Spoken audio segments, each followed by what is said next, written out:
ஆடு வச்சிருந்தேன், மாடு வச்சிருந்தேன்,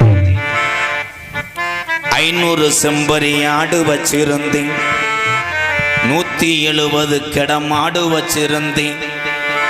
கமுதி பைபாஸில் நல்ல ரேட்டுக்கு போகுதுன்னு முதுகலத்தூரில் எந்த இடம் நல்ல இடம்னு பார்த்து 15 ஏக்கர் நிலம் வாங்கி போட்டிருந்தேன். 2 வருஷத்தில் டவுல் மடங்குன்னு ஒருத்தன் சொன்னாண்டு 15,000த்துக்கு செல்லு இருக்குது, நம்ம பணத்துமுறை காமிக்கிறோம்னு 1.25 லட்சத்துக்கு ஐபோனு வாங்கி வச்சுருந்தேன்.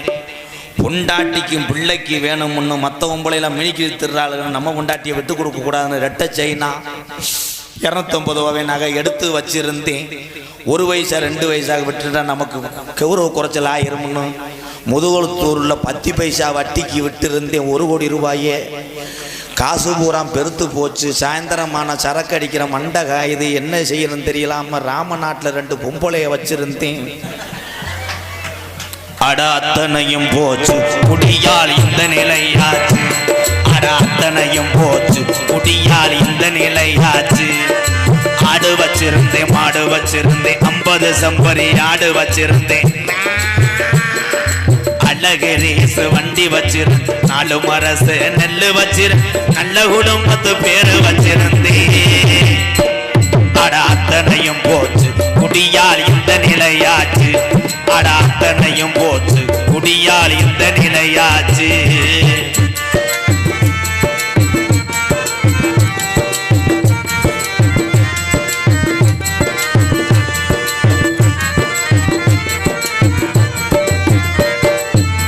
குடிதான் வேணாமப்பா, குடும்பம் கட்டு போகுமப்பா.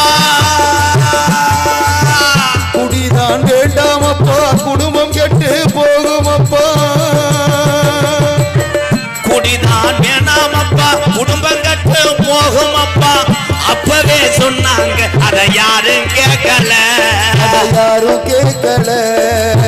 விடுஞ்சா பொழுதடந்தா டாஸ்மார்க் கடைய தேடி நடையா நடந்து அதை எண்ணி பார்க்கல, எண்ணி பார்க்கல. அண்டா குண்டாவையெல்லாம் அடகு வச்சு குடிச்சு புட்டேன், அண்டா குண்டாவையெல்லாம் அடகு வச்சு குடிச்சு புட்டு. பொண்டாட்டி கொலுச வித்து பீருதானே அடிச்சு புட்டேன், பொண்டாட்டி கொலுச வித்து பீருதானே அடிச்சு புட்டு. எல்லாமே முடிஞ்ச பின்னே உடலந்தாண்டா வெந்தது, எல்லாமே முடிஞ்ச பின்னே கண்ட பாலாதி சரக்கு அடிச்சு பொண்டாட்டி குடிக்க வேணாம்னு சொல்லி கேட்காம சரக்கு அடிச்சு புட்டு வாட தெரியாம நிஜாம்பாக்கு பாஸ்